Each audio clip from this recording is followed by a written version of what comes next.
Hello, and welcome to the Exponential Growth Podcast, powered by Analyst Investors. I'm your host, David Olivencia, co-founder of Analyst Investors, and a passionate advocate for leveraging innovation and technology to drive success. In this podcast, we'll dive into the strategies that top leaders, investors, and entrepreneurs are using to navigate and thrive in this era of accelerating technological change.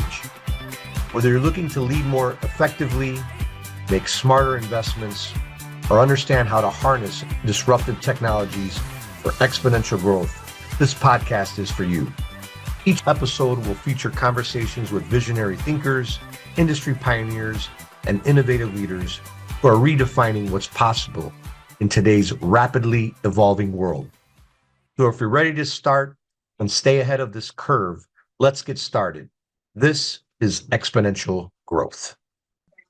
All right, everyone. Well, hey, welcome to the first Exponential Growth podcast of 2026. It's an honor today to have a friend, somebody who I've known, say maybe the last several years or so, and watched his career from afar. And he was just a serial entrepreneur. Also a football player too. You can maybe go into that as well. But was a co-founder of Swift Media that got bought by a NASDAQ company. A co-founder of something called Irish Beef, which is a restaurant roll-up. I think at some point had like 200 employees or something beyond it, and it got acquired. And then was the co-founder of Mavely, that was bought by Later, a company called Later. And this is all public information. You can do the Google, but it was bought for $250 million.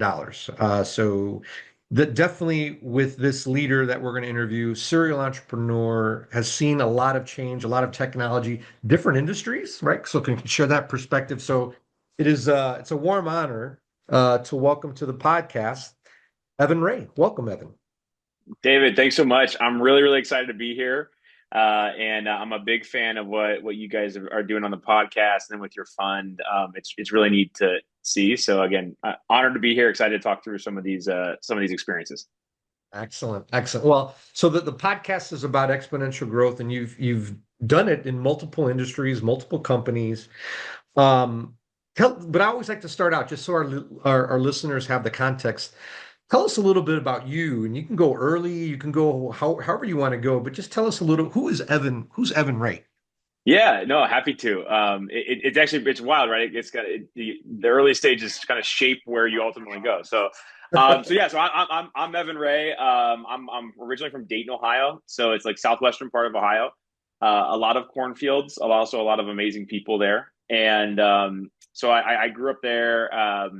Played football my whole life, ended up going to Notre Dame. Actually was a walk-on the team, and it was an awesome experience. I kind of learned how to think you're really good at something and then get knocked down and have to keep getting back up over and over again. And kind of, it was a great experience, very driven experience, a humbling experience too, right? So very, very fun. But in college, when I was playing football, I saw just how crazy fans were about Notre Dame, the Fighting Irish, how much they loved them, and I always knew that I wanted to be an entrepreneur. My dad was actually a historical renovation architect in Dayton, Ohio, and I don't know how much you guys listeners know about architecture, but it's especially historical renovation is it's almost art, right? And so it's taking buildings 100, 150, 200 years old and restoring them so that they are functional in today's codes, but still look beautiful. And so there's like a creative mindset to it.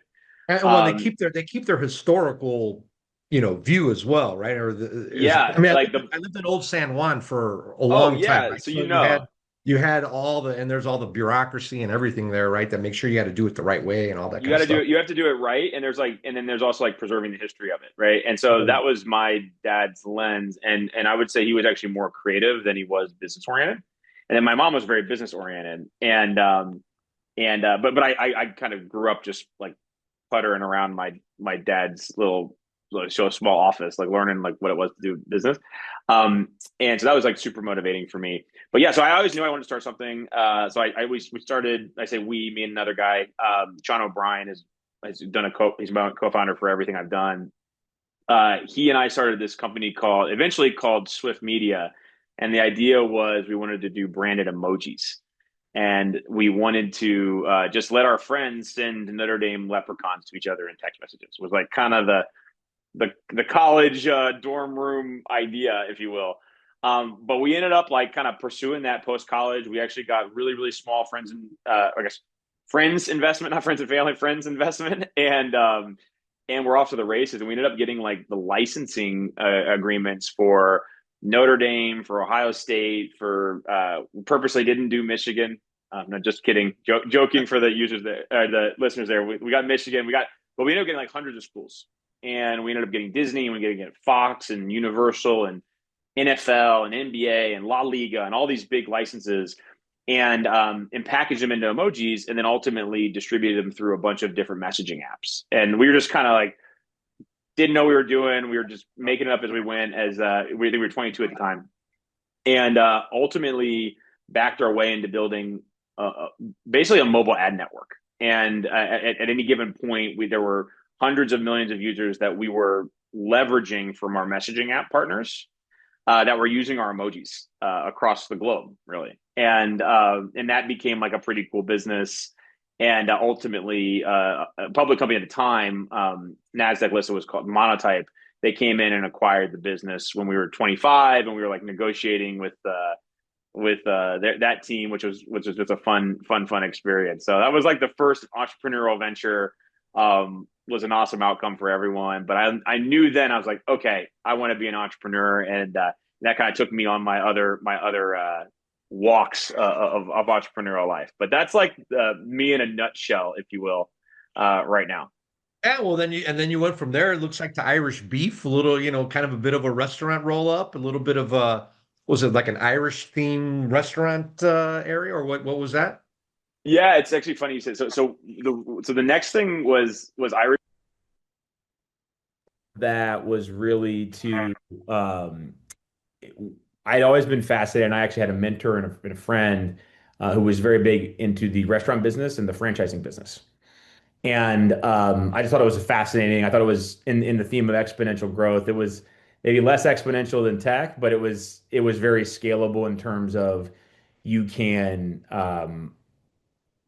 you could build systems that can grow very nicely, and you kind of have these unit economics of these individual restaurants. So we ended up doing that. We actually, I said it was called Irish Beef, was because we bought into it was actually the Arby's brand, so like beef restaurants, Yeah. and it was me and Sean and then one other guy, Kevin Kennefick, who are all Notre Dame guys. So it was like Okay.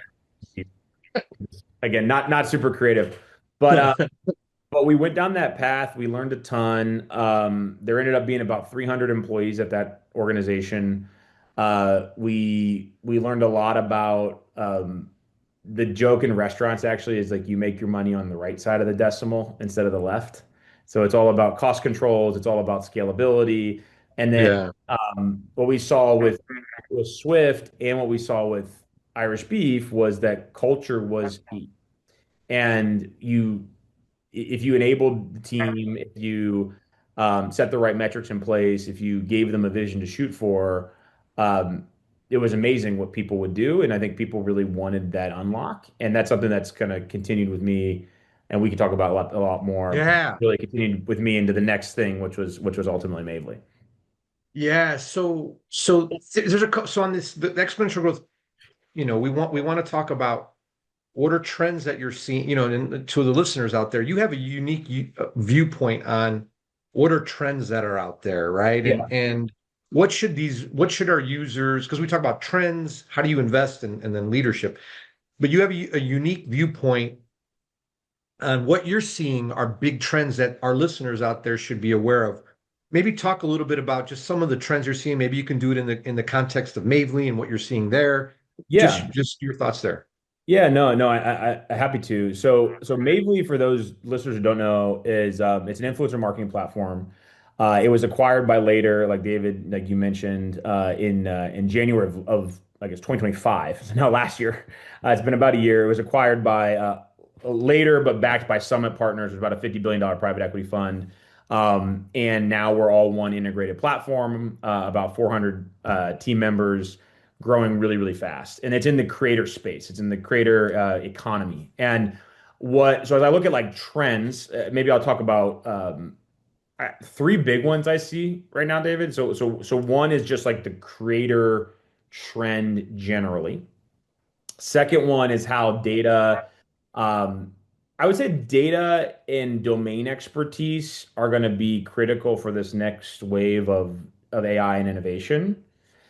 And then the third trend we can maybe hit on in the context of Mavely is regardless of industry or technology advancements, is vision, mission, values, metrics are the thing that matters when you're building a company, especially through hypergrowth, right? So, so I'll talk like creator economy first. So with Mavely, where we started to grow, and then ultimately where later as a business has gone, is we focused on what we call we're everyday influencers. So a lot of times you would think of when we first started the business in 2019, Kim Kardashian as like the celebrity influencer type was really popular. That's great for a subset of brands, but we realized that hey, as you move forward, influencers are going to be a thing, creators are going to be a thing, but not every brand's going to resonate with certain types of influencers or certain aspirational influencers. There's going to be more mass market influencers or more relatable influencers. So that was the idea of like everyday influencer, and anyone and everyone could become an influencer. And Yep. that's a trend that's just accelerated massively. And so you see, it doesn't matter if you're West Coast, East Coast, Midwest, South, North, if you're in tech, if you're in fashion, if you're in beauty, if you're in B2B, if you're in financing, like I would argue, David, you're an influencer now, right? In terms of what you're doing with the podcast and what you're doing with your funds. And everyone now has an outlet, everyone now has a platform, big and small. And consolidating like that supply and then directing it as a brand or a service or a fund is super, super powerful. And I think we're still in the early innings of where that's going to go as a means to like shift to be like the next wave of advertising generally. I think the creator economy is ultimately going to be as big or bigger than paid search and paid social because it Totally. covers so many different aspects. So And you got all these I mean, like you said, I mean, I guess I'm an influencer, but you've got lots of people that are influencing in different ways. And then how do you attach that to marketing and eyeballs and attention?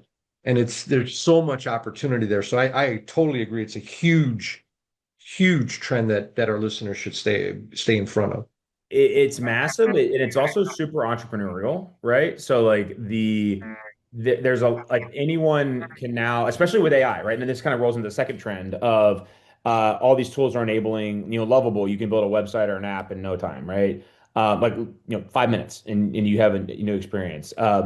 With some of these agentic flows, you can actually set up a Shopify account. You can have them start to run not fully deploy your ads yet, but like run your creative and A/B test. And like, so you're Totally. starting to get all of the trends are rolling towards solopreneurs or the gig economy or the ability to, build your own business from scratch, frankly, right? And I think that's a really exciting time for a lot of people.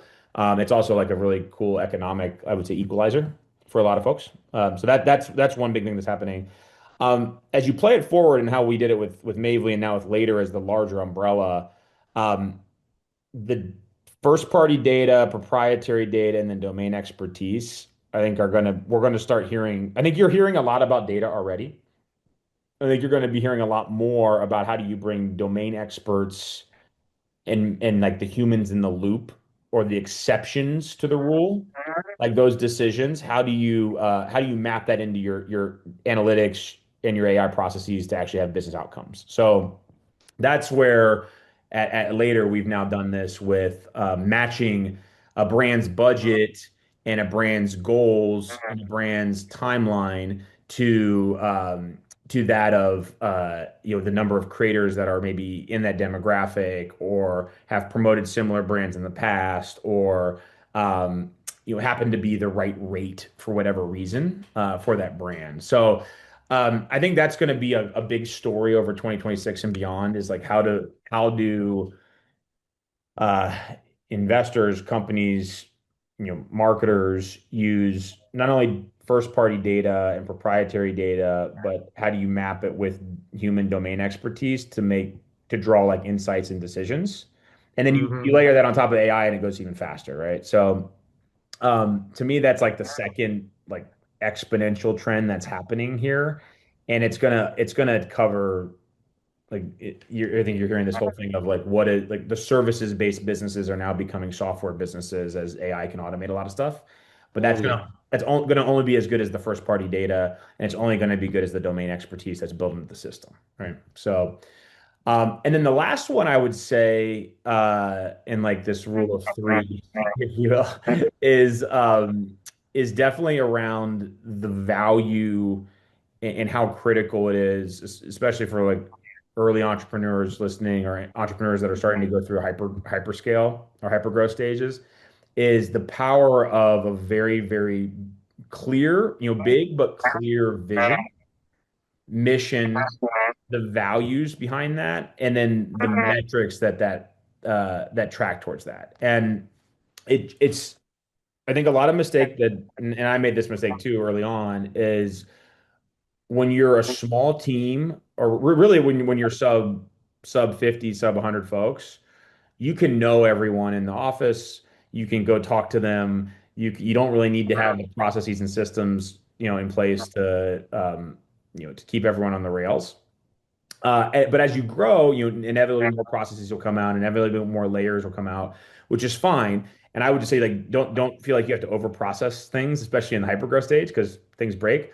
But Yeah. And they the change a little bit too, right? You're they change so much, right? And like building a company from 0 to 10 million is very different from 10 to 50 and 50 to 100 and 100 to a billion, right? So like, and we joke at Mavely, we went through like most companies take 5 to 7 years to go through the growth we went through in about 6 months. And Mm, it was just wild. But the thing that didn't waver was we had a very clear vision, a very clear mission on like how we were going to operate.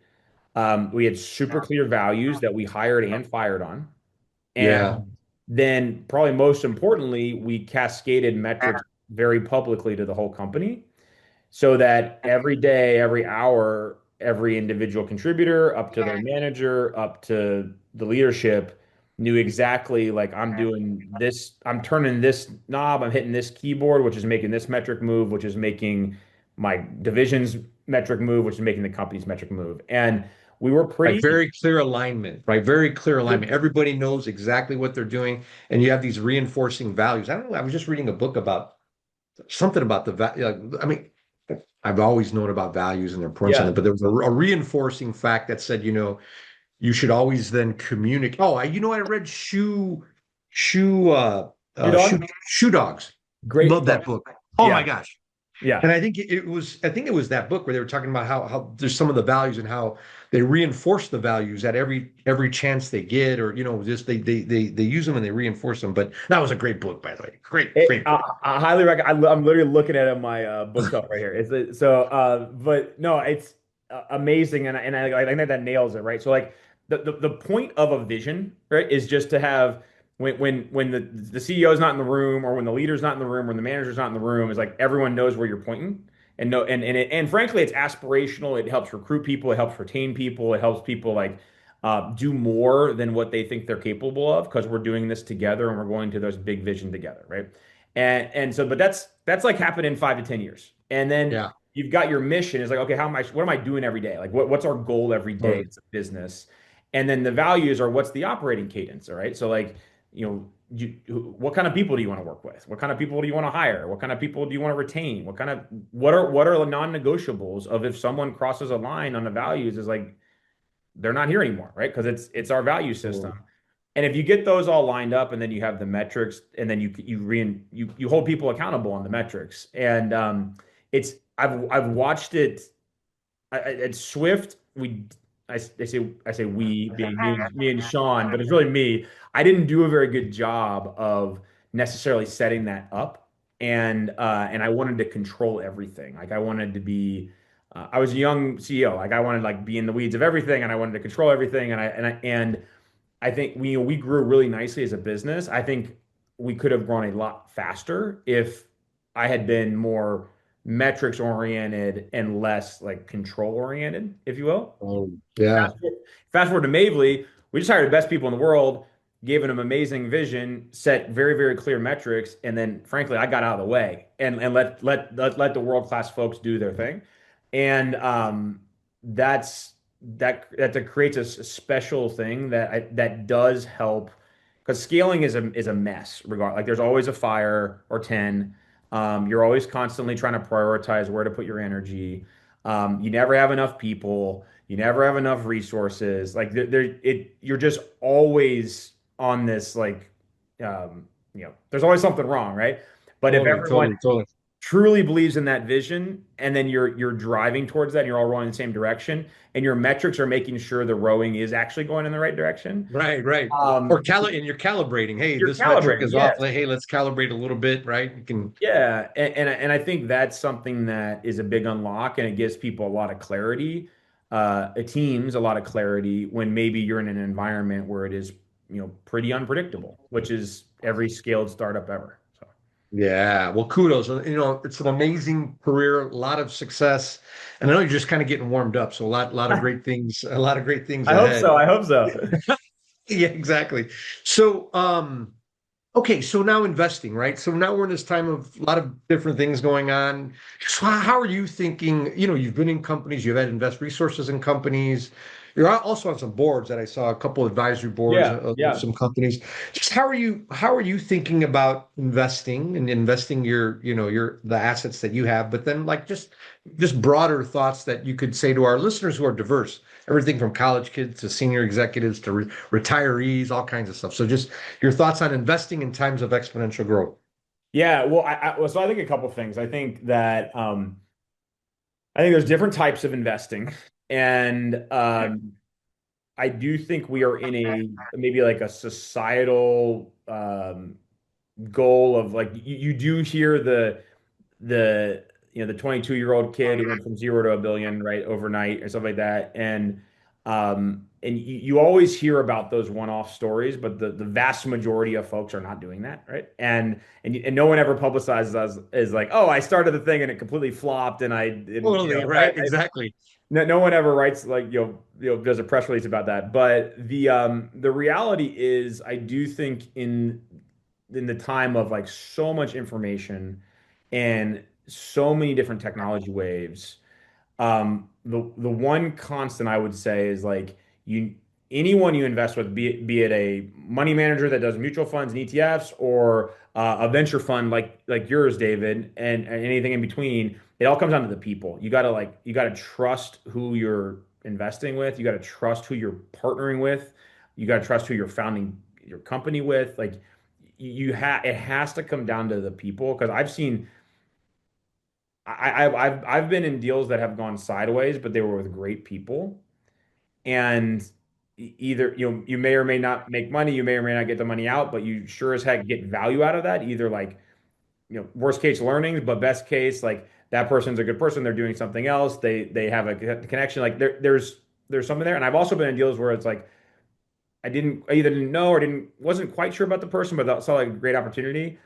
And those like 9 times out of 10 don't work out the way you want them to. And so for me, it comes down to the people is one. Two, especially to the younger listeners, I think there is this. So unless you're like a professional like yourself, and you have like network access and really like asymmetric access to talent, businesses, and capital, especially when you're young, like the earlier and often you can invest in just like general stock market, the better, right? And when you think about it, is like the point of the S&P 500 is to invest in the 500 biggest companies. And so naturally, those are going to change, and the ones that are the biggest companies in the world are going to be companies that adopt humanoid robots. They're going to be companies that adopt AI. They're going to be companies that adopt you know, synthetic biology. They're going to be like those are going to be the companies. And so like rather than trying to again for the general retail investor, rather than trying to pick a one-off like high flyer that can make you invest 10,000 bucks and make 100 million, 99 times out of 100 you're better off just investing in like an S&P 500. The exception goes to someone like yourself, David, is like you're in it all day, every day. Like that's all you do. You talk to founders all day. You have unique networks, unique access. But that's because that's your profession and that's what you're like doing. Sure. And that's different than say a retail investor trying to buy the next, meme crypto coin or whatever it ends up being.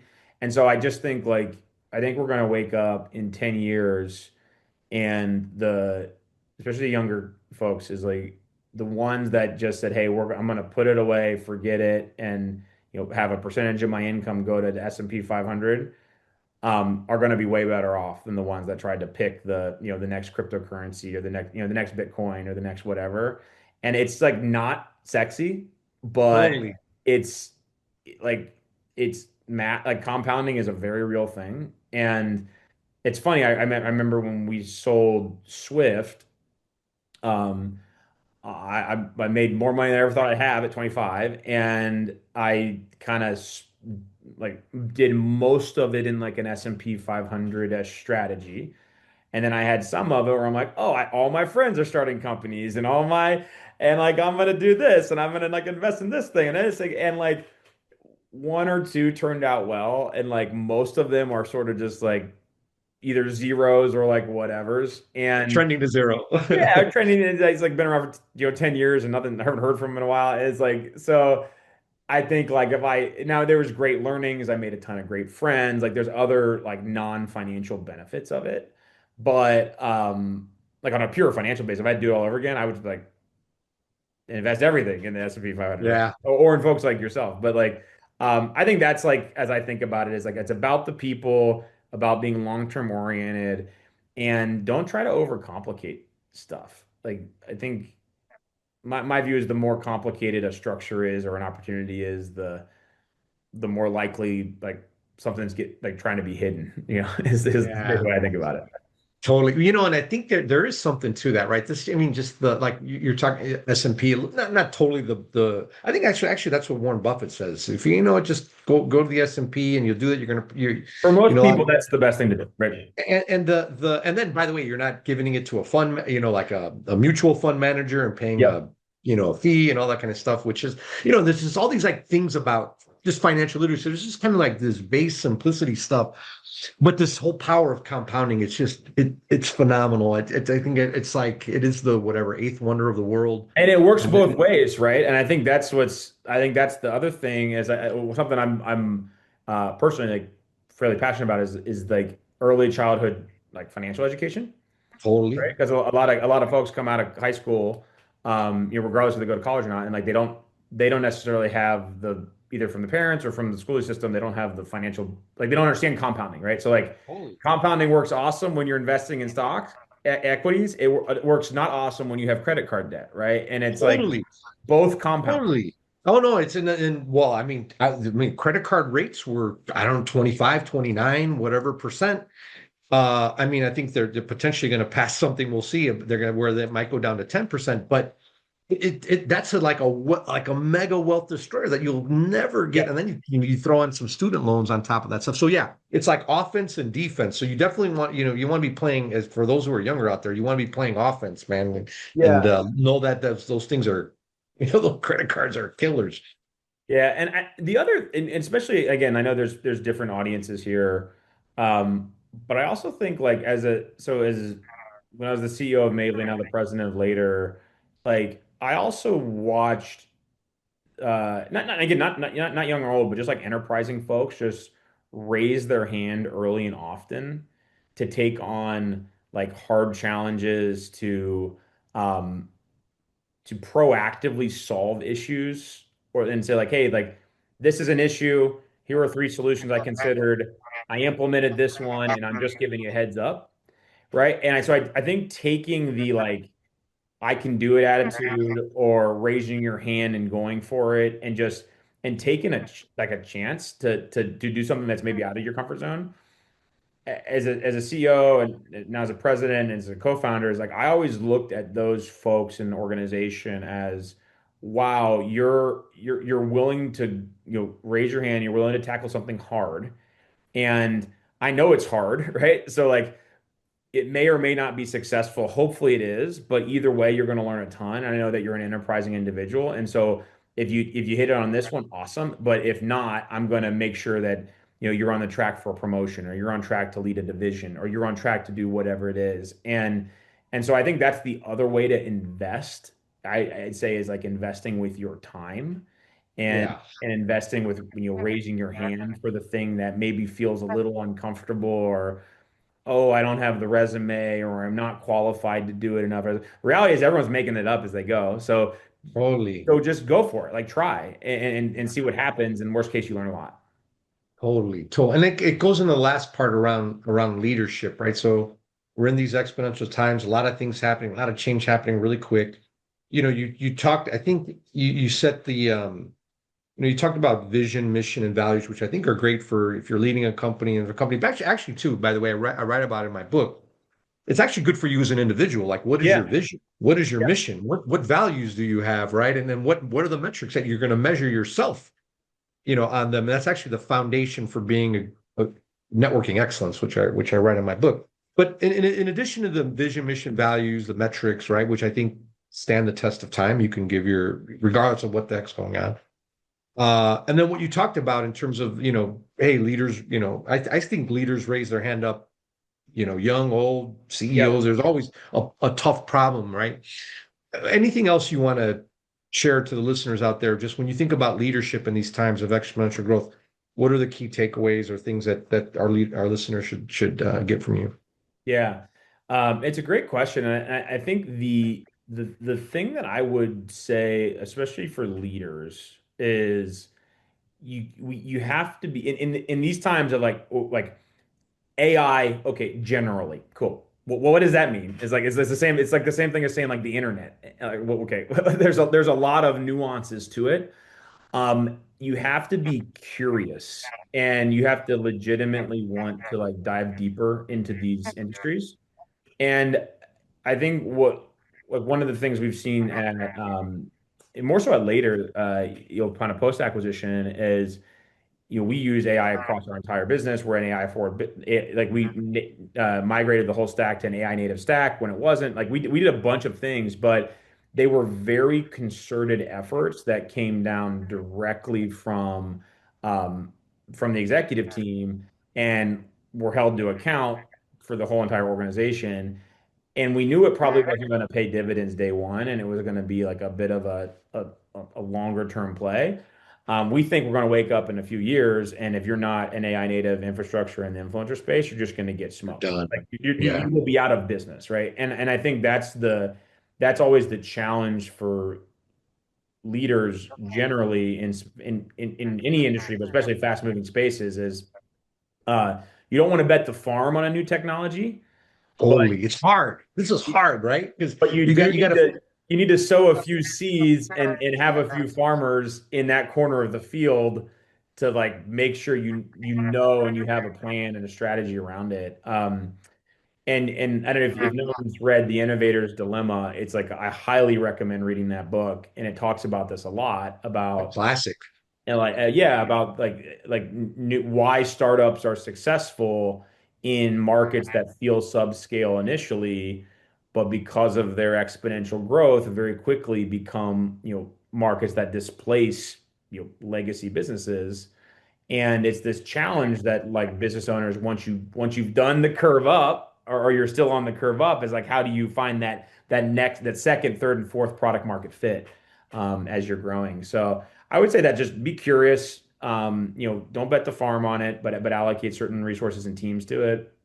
I'm a big fan of having like a skunk works team of like mad scientists that are just like literally pushing the boundaries of a lot of different parts of your industry. And if they have a breakthrough, great. If they don't, they're learning, and they're usually like some of the best talent you have. But yeah, I would do that. And then the last thing that I would say, and this is not really for the leaders, and maybe it's more for the um, people coming up in their careers or just graduating college or whatever it is. But someone told me very early on in my career, just ask for the cookie in life, right? And like worst case scenario, they say the person you ask, whatever it is, like cookie could be a job, cookie could be a promotion, cookie could be a business opportunity, cookie could be a community event, cookie could be asking your spouse to marry you, like whatever it is, like, but just like ask for it. And in worst case scenario, you get a no and you're in the exact same place you are today. Like best case scenario is it changes the trajectory of your entire life, right? And so like that's a pretty asymmetric risk reward or reward to risk. So Totally. that's what I would just say. Again, not for the leaders still do that, but definitely for the folks coming up in their careers. I like to ask. Well, so on the ask thing, I think it's funny, right? So by the way, you've raised money for your startups and ventures. I just raised the fund. I was told no 634 times, and Yeah, we it's raised and we wild. raised. It's not, it will be public here, but it's a $20 million fund that we've raised. Congratulations on that too, by the way. It's awesome. Yeah, and uh and then but you mentioned like ask, right? And like, and so many times in life, like if I just didn't ask, like so many big things would have happened. And then like you mentioned something I thought was just, it just kind of drove a point home in my head. It's like it's the most asymmetric thing. It's just there's zero cost to ask somebody something. It costs you zero, but it could be a life-changing, you know, outcome, right? So just go.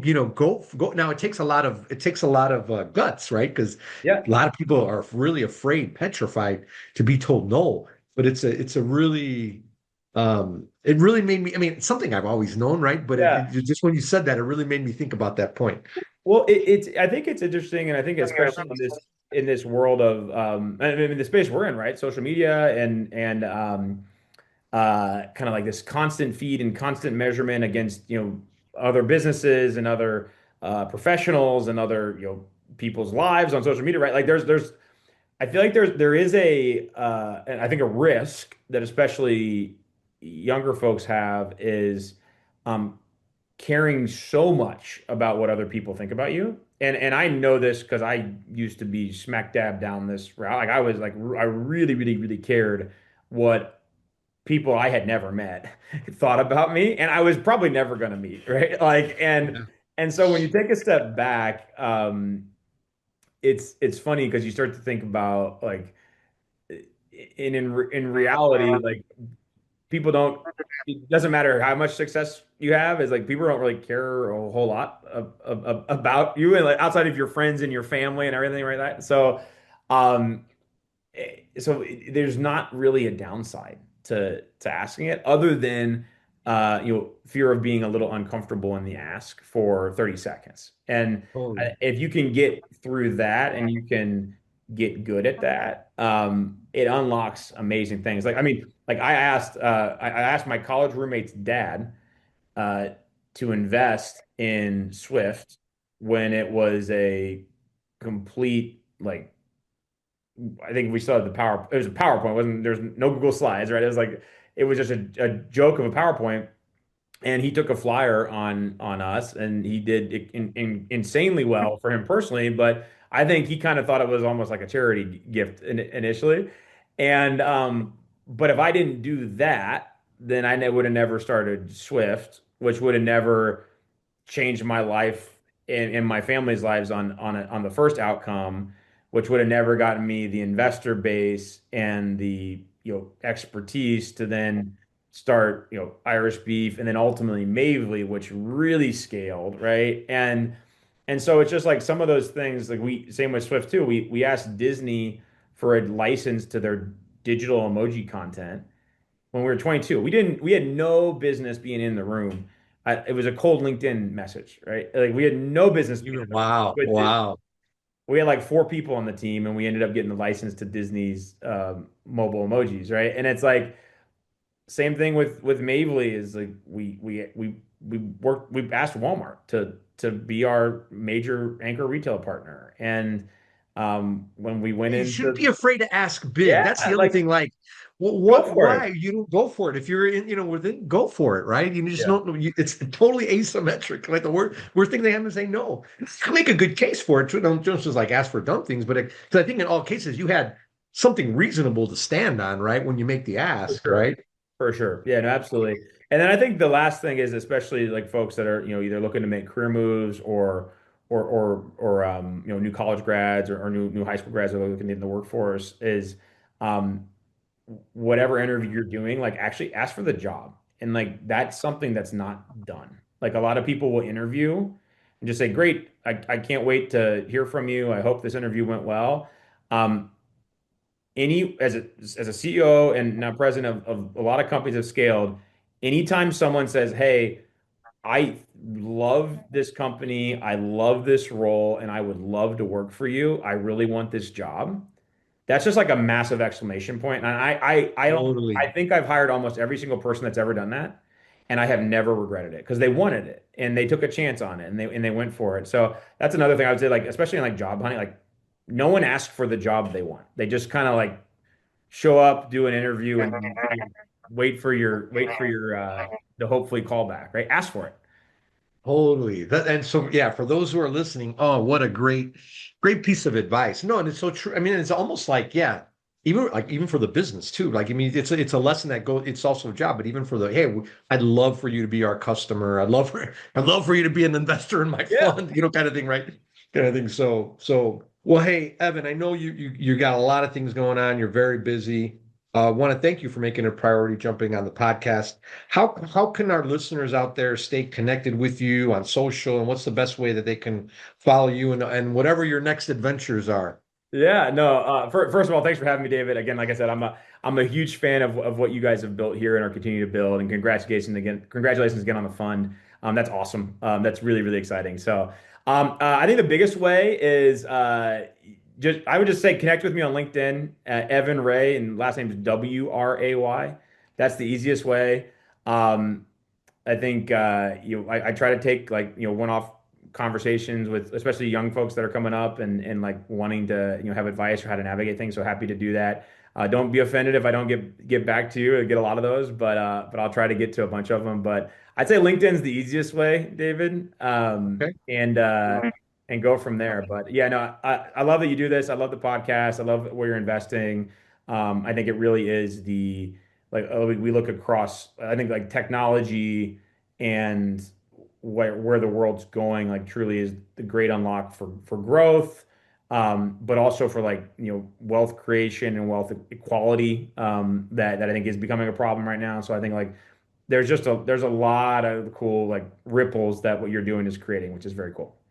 Oh, well, thanks too. And I think Evan, as those young people reach out to you and connect with you, man, there's a lot of great insights that you shared on this podcast, right? So as a first step, you can say, hey, step one, just listen to this podcast, and step two, then they can have a coffee with you or whatever. But Evan, again, really appreciate you jumping on. Wishing you continued success and look forward to seeing you around Chicagoland. Hey, appreciate it, David. Thanks so much.